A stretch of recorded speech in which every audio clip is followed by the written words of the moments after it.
now listening to the greatest. Hey, you know J. Ray got girls here going way, way, way, way, way, way.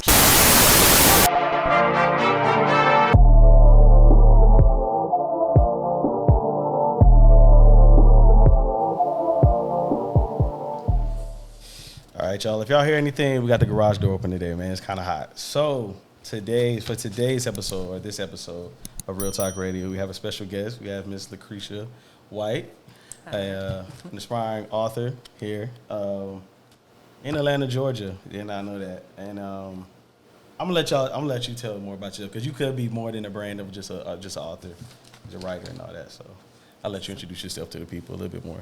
Hi, I'm Lacretia, Lacretia, and I'm a new author, writer, poetry, stories, and I just recently published my first book, Naked. It's a book of poetry about healing, love, and hurt, which a lot of us going through. That's it.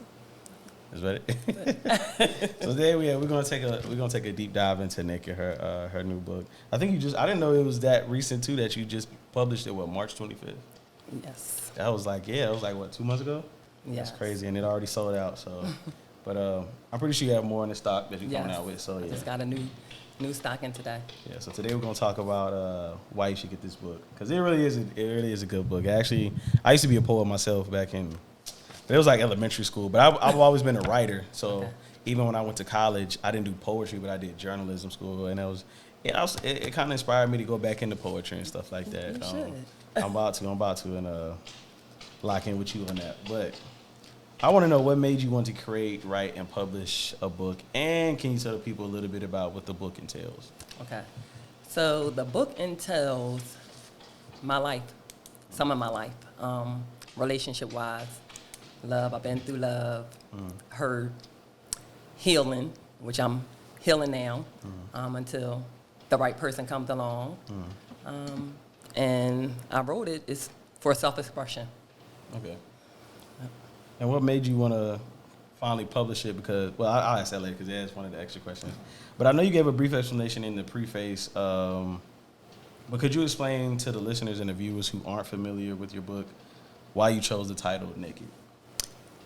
It's coming from, I'm not covering anything up, basically. You're naked. Yeah. So I'm just putting it all out there. I'm not hiding anything. And tell me a little bit about the title picture choice as well. Yeah, because that was interesting too. Yeah. I wanted to have myself on the cover, since it's mainly talking about myself. But I also wanted to be covered. I didn't want to have myself nude on that cover, because I have people looking at it, especially my children. So I'm just showing some skin, but covering the main parts. Okay. And what were some of the challenges of making this book, if any? The only challenge was self-publishing myself. I had to keep reading over it, make sure everything is correct. It didn't take too long with me doing the poetry itself, because I normally do my poetry real fast. So it was just mainly the self-publishing portion of it, and getting it together on their templates that I used. Okay. All right, now let's dive a little bit into the specifics of the book, because I got some personal questions. So let's see. I had it, second verse. So Know Your Worth, which is like the first poem in the book that kind of shows who you are. I like it. Thank you. 10 out of 10. Second verse, offering your peace will only cause you pain. While choosing you will have so much to gain. So I understand what you mean by sometimes you can't let everybody have your energy, right? Yes. But also, I'm a big believer in spreading peace, love, and joy wherever I go. You know, never let anyone, they usually say, never let anyone leave you unhappy or with low vibrations. So what's the balance between there? Because it made it seem like, hold on, let me find it again. Because when I read it, I had to read it twice again, because it was like, offering your peace will only cause you pain. But I feel like sometimes offering your peace also can help heal others. So what's the balance? It can help heal others. However, you need to be in the right state of mind, and you need to not allow anyone to take and drain you. So that's where it was with that. Okay. And then third verse from the same one. The third verse, I get a little into it. I love spoken word. I love music too because I love the deeper meanings in writing. So, and it's not a lot. It's not a, you don't get a lot of chances to meet the author or the musical artist and actually ask them, about each verse. So, so it says, oh yeah, this is just my favorite line. You are you, so never try to be anyone else. Original is how you were created, so continue to be yourself. Because I think, especially in my generation, in our society, I just feel like originality, uniqueness, authenticity is missing a lot. I'm pretty sure you can speak for it. You see the younger girls nowadays, everybody dresses the same, looks the same. A lot of things that are trending, like eyelashes and long fingernails and hairstyles. It's like everybody's the same. Makeup, yeah, I didn't want to go there, but a lot of times I do criticize, especially like our women, because that's mainly what I care about. I look at black women, but I know a lot of black women or women in general will, get offended or feel like I'm saying it out of spite when I'm not. I'm the same thing you say in your verse. I feel like, and that goes for every race, but just we got to focus on our community right now. Yes. We really got to focus on our community. I feel like once upon a time in the world or in the spaces, like we weren't allowed to be our natural selves. So now that it's kind of it's not as accepted, but it's way more accepted than it used to be. I think we should embrace that. And that's where I always come from when I say, I give makeup grace because I know some people genuinely just like makeup and you can make money off of it, so why not? But the lashes and the nails and the different wigs, and it's just like, man, like, and when it's starting to make you look like a different person. Exactly. And that's the main thing. Like, you don't want to look like yourself, but you created that way for a reason. Exactly. Embrace that. Embrace it. Embrace it all. So I just wanted to share that. That was my 2 cents. Now let's get into the preface again. So in the preface you mentioned, along with poems and music, you also wrote runaway letters. Can you give me a little bit about that? So I was the only girl in the house with 3 brothers. Oh, yeah, yeah. My parents are married I already know before he passed away. And my father was, like, very strict on me. So it's stuff that he would allow my brothers to do. And I was, like, more responsible than my older brother. I had 1 older and 2 younger brothers. And I'm like, well, why can he do that and I can't do it? So it would just piss me off where I would have headaches all the time. Okay. So I would write letters and leave them on my bed. No one ever saw them. Yeah. They didn't come in my room snooping for anything, but I would leave them right there, like on my bed or on my pillow. And I just recently told my mom, I said, I used to leave the letters on there. And nobody still came in. And none of y'all even came in there to see anything. Were you a middle child? Were you the middle child? No, second.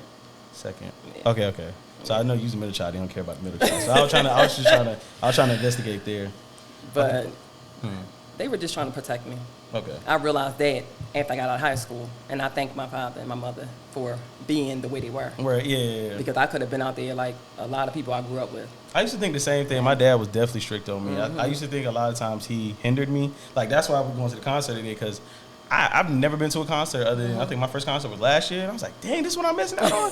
So now I've just been, he'll tell you, I've been on the concert run since. I think I've been to hit a concert or a comedy show. Like, the last few months I got to dial it back now because, hitting the pockets a little bit. But, yeah, my parents was the same way. My parents, I got experience a lot, but I didn't get experience a lot just because my parents were trying to protect me from the world. And when you're young, you don't understand that until you get older, and especially if you have kids for yourself, and then you start to see. Yeah. And I was strict too, and they couldn't understand it. But like my oldest, she apologized and told me she appreciated how I was. That's how I usually go. So I love that part.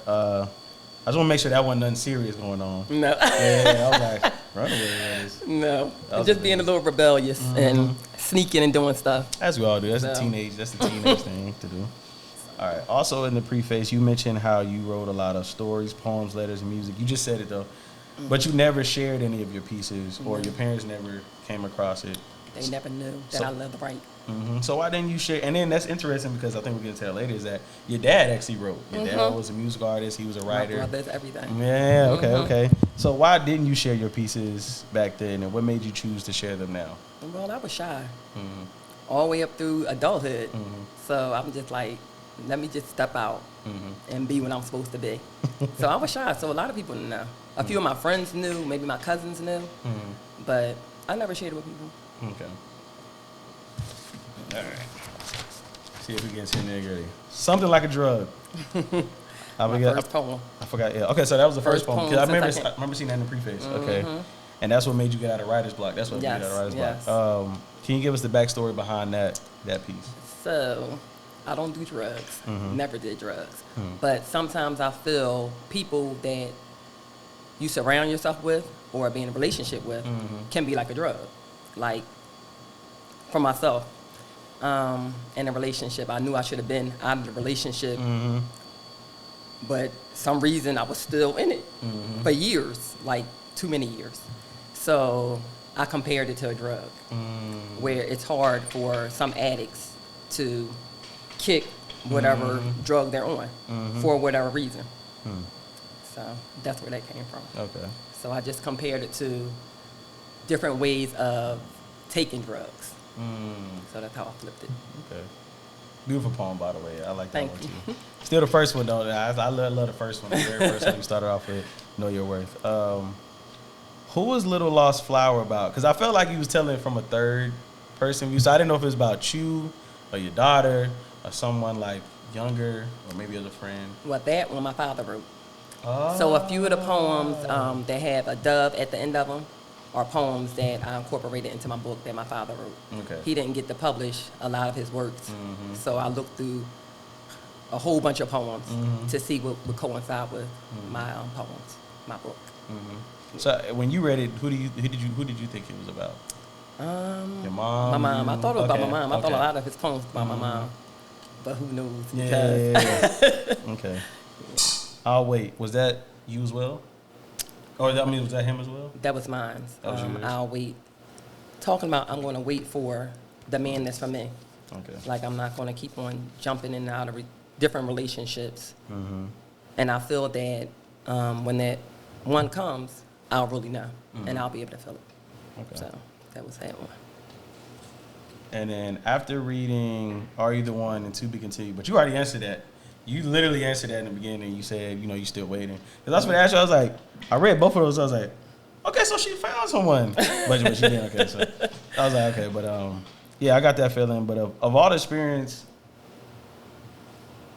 how can I coin this? Nah, we're going to leave that one alone. But other than that, why should people buy your book and what can they expect to gain from your book? Of motivation. I mean, some things you can't express yourself, and as well as to know other people are going through the same things that you're going through. So you can look at it at another standpoint. Because like with something like a drug, you might not take it that deep or think of it that deep. That is serious like that. Like you need to step away from certain people because it's like they're a drug. It's hard for you to get away from it. An addiction. And then side question, how do you know Tyson Cruz? 'Cause I saw you put him in the acknowledgments, and I was like, I knew they was friends, but I was like, was they that close? Y'all family? No, we're not family. I met him. I brought him his merchandise. And then we've been talking on and on. Yeah. Okay. I was like, oh, are they family? So I like support him. Like anybody I'm close to, I'm going to support them. Like I've never been a hater, so. Okay. Yeah, I get you on that one. Yeah. But yeah, that was just a side question. And then they had some fun. I had some backup questions. Thank God, because I knew them was gonna go by quick. Like I said, I didn't have a lot of questions because, I also didn't want you to like get too much of the book. All right, so I had conjured up some powerful questions to ask based off your book. So if you don't want to answer, you know what I'm saying, just say the what they say the safe word or whatever. But what's one moment in your past that changed the way you love? Because it seems like a lot from all the poems. But. So, one way that changed, one moment. Yeah, one moment that in your changed past. the way that I love. Well, I'm always going to have love in my heart for one. I wouldn't say it changed the way that I love. I would say, how am I going to word this? I'm careful about who I give or who I fall in love with. That person will still get all of me. But it's the way I'm going to give my love versus someone I'm with and someone who I'm not with. I hear you. So I wouldn't say that it's going. I mean, Yeah. I don't know how to explain it. Yeah, it's good. It's good. Sometimes love. I always say love is unexplainable anyway. Yeah. You can't really explain it. If it's unexplainable, you can't. It's not love. To be honest. How did your heartbreaks prepare you for where you are now? I just knew what I wasn't going to deal with. That's basically from experience. I know from dealing with different people. I know what I'm going to deal with, what I'm not going to deal with. And they weren't all the same. So I saw. I forgot. I should have wrote it down, but I was like, I can't keep pinpointing every single poem. It was one where you were saying like he was, he was eye candy. He was humorous, but y'all just weren't a match. But it was like you was basically saying it was just certain things. It was a lot more pros and cons, but the cons outweighed the pros. And I forgot which one was, but yeah. Thank you. I think that was thank you. I think it was thank you, yeah. Because I think is that the one he was like he can cook. Okay, cool. So I'm not going to take anything from anybody, and I'm not going to I don't hold any grudges with anyone, anybody I dealt with. I just look at it as you weren't for me. You're going to be right for somebody. It just wasn't for me. Yeah. So. How did your faith evolve through your romantic struggles? Because I see you mentioned God a lot, and it kind of felt like you kind of found God when you right before you started your healing journey. Or God has always been here in my life. Okay. Sometimes we slack off, and yeah. I feel as though when I stop trying to handle stuff myself and put it in God's hands, I'm in a better state. So that's where I'm at now. Yeah, I'm just letting God, I pray about it and leaving it in his hands, and whatever happens is going to happen. But in the meantime, I'm doing the work for the future. Okay. Yeah. That's good. Yeah. So I'll be prepared. So in your opinion, what does a healthy relationship look like now? What does a healthy relationship look like now? One that is teamwork.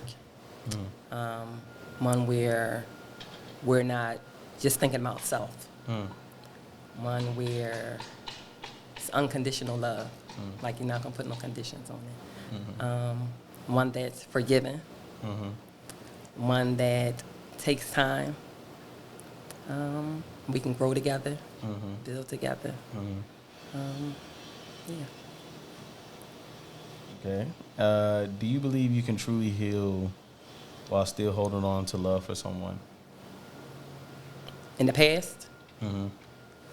I don't believe, if you're trying to move forward, I don't believe you need to hold on to the past. You can still love someone, but I don't think that you should be in love with that person because then, to me, you're not moving on. So I saw this question I wanted to ask you too, because we're, do you believe? Well, can you say that again? Because I had it, and I lost it. I had it because it's from what you said. Because I didn't think about it until I wrote it, and I wasn't gonna ask it. And then I came back to it. You said you can't hold on if you can't. You're not moving forward. Yeah, if you're trying to move on to the future, you cannot hold on to anything in the past. Like you can't go one way and then try to go the other way as well. You're gonna be at a standstill. Yeah. So you either move forward or you're moving back. What if it's just one of those situations where, and I hate it because they know I've always been against this, but now I'm kind of looking at it from a different perspective. The way you guys share.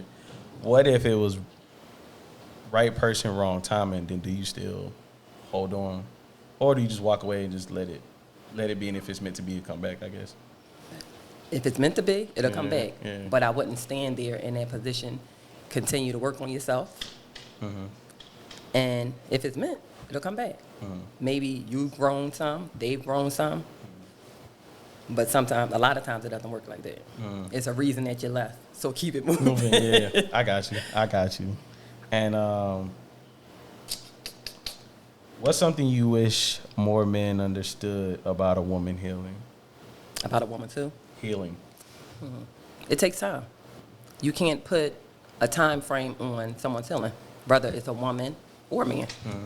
It takes time, and I feel that you shouldn't jump into anything with anyone until you're beyond that point where, with some may take on whatever they were going through with the next person, because nobody's going to come to you perfect. It's going to be something that they're healing from. So, yeah. Have you seen Queen and Slim, that movie? Yes. Yeah, that's one of them. A long time ago. Yeah. Everybody keeps saying, because I was late to them. I just watched it recently. I didn't believe in it till I just ended up watching it on Netflix, and I was like, oh my God, this is a good movie. Because at first they made it seem like it was a Bonnie Clyde movie when it first came out, so I really wasn't into it until you actually watch it, and it's like, wow, this is low-key like spoken word type movie, and I've never seen that type of cinematic style. But you bringing that up, it reminded me of that scene where they're talking to each other, but they're not. Their mouth's not moving. It's like they're mentally talking to each other, and that connection. That connection. The female character goes, I want a man to come with me that's ready for that's. She said something, but she pretty much was saying like, I want to come with my wounds, and I want to be able to bring my wounds with him without him trying to heal them. I want to heal them on my own. But I want him to just be there to kind of hold my hand and help me as I get through it. But I don't want him to fix it. Yeah. And I thought that was like really, really, really deep. But you got to fix it yourself. Yeah. Especially they didn't inflict the wounds on you. Exactly. So. But sometimes I think a lot of people too that told me, like, because a lot of people too will go to another person thinking they need to go to that person for healing. Like, this is the person for me, and this person can help me get through what I get through. But it's like it always starts with you. So I just thought that was a great example. No, and then some people will take pieces from you to put their self back together, meanwhile breaking you. So gotta be careful with that. So how did you guard your heart now while remaining open to love? I'm just focused on me. So I'm not allowing anyone, I'm not going to stop it, because if I feel it, I feel it. I'm not going to force myself on anyone, nor rush to get in a relationship with anyone. Because I feel like when you become the right one, you'll find the right one. So it's not a rush for me. How has forgiveness for yourself and others played a role in your healing? It don't take me long to forgive at all. So you don't hold grudges or nothing? No. Okay. No. I don't know, because you from Philly, y'all kind of, I've been told I'm cold-hearted, but I'm not cold-hearted. I just forgive you, and I just keep it moving. I don't know, y'all Philly folk kind of, man. I don't even know a lot of people from Philly, but I'm a basketball watcher, and I know how in sports, Philly, they don't hold no grudges. So I'm just saying, I do have one friend, Daryl. Daryl's from Philly. He's just not, I think he's been here longer than he's been in Philly, because he don't even have an accent like you got. But he still got love for Philly. He always talk about Philly. But, so you don't hold no grudges. So why do you think people call you cold-hearted? Because I don't care. Oh, okay. Yeah, because I'm just like, it is what moving it is. on. I mean, it's life. So you're not going to take the energy from me, and I'm not going to be sitting there just thinking about it. Because if you look at it, some people, you just thinking about it. It's on your mind. They ain't thinking about you. So, like, you're giving too much energy. You're putting too much into it. Okay. So what advice do you have for people healing from a broken relationship? Take your time. And the things that broke you, just be aware that, I wouldn't say be aware. I would say,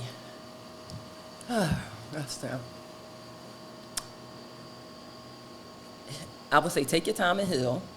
Don't rush. Sometimes it takes being alone to get yourself where you need to be. I think because a lot of people, they just want to jump into the next relationship or situationship or whatever. Give yourself time. Like, there's nothing wrong with being alone. Isolation period. That's very important. Yes. That's really how you get in tune with yourself. That I didn't learn exactly when I was I don't want to say a couple years ago. I ain't gonna lie, but yeah, getting in tune with yourself really. You really learn who you are and who you really want to be, because that's what they don't tell you, like, during your younger ages, and that's really what kind of hinders you, especially like when you get into high school, when you get into trends and popularity, and then that becomes kind of who you are in the real world versus like that's not really you. Exactly. You kind of have to unlearn those traits and get from those type of mindsets and spaces and ways of thinking that society has kind of thrown on you, and kind of get to know who you are. And like I said, going back to being authentic, embracing who you truly are, and not being ashamed of it too. I think that's the most important part. Because there's nobody like you. Nobody. That's the reason we all look different. Yes. Yeah. But I want to thank you, Ms. Lacretia, for coming on this platform. Thank you for having me. And sharing your wisdom and your words. And y'all can go get this at blurb.com. It's also on your website as well. On my website, or you can send me a message because I have some in stock on Instagram. Oh, yeah. Shout out your Instagram and your Facebook. Instagram is I am Cree, CRE 78 on Instagram.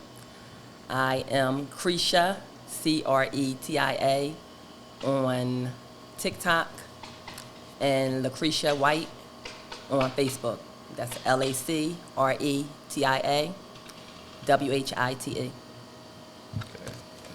And they say I be putting people on the spot, so I'm not gonna put you too much on the spot. I'm gonna give you an option how we gonna end this. Oh wait, let me do mine too. Let me do mine before I. Yeah. Let me forget. I got my own brands. All right. Thank you for watching. If you're watching this on YouTube, make sure you like, comment, subscribe. If you're listening, make sure you leave some stars, leave some comments on whatever platform you're listening to. We are on Apple Podcasts, Spotify, iHeartRadio. I'm missing one, but wherever you get your podcast. Real.t.radio on Instagram. Real Talk Radio with 2 O's on TikTok. Hit us up in the Gmail, realtalkradio626@gmail.com. Okay, now, I usually leave them with the inspirational quote, question of the day, or if you would like to, would you like to read one of your favorite poems, either from the book or one that you just know off the top of your dome, or one of your favorites? That's up to you, though. I don't know any off the top of my dome because I'm writing so much, so I don't give myself a chance to remember it, but I will.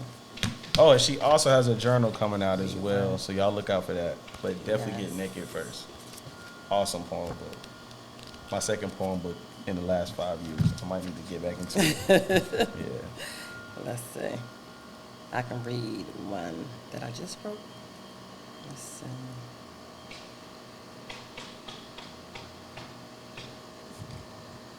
So this is a new one. I don't think I posted it. It's called If Only You Knew. If only you knew how God is changing me, preparing me to become a better individual. Just be a little patient and you shall see. If only you knew how much I pray for you.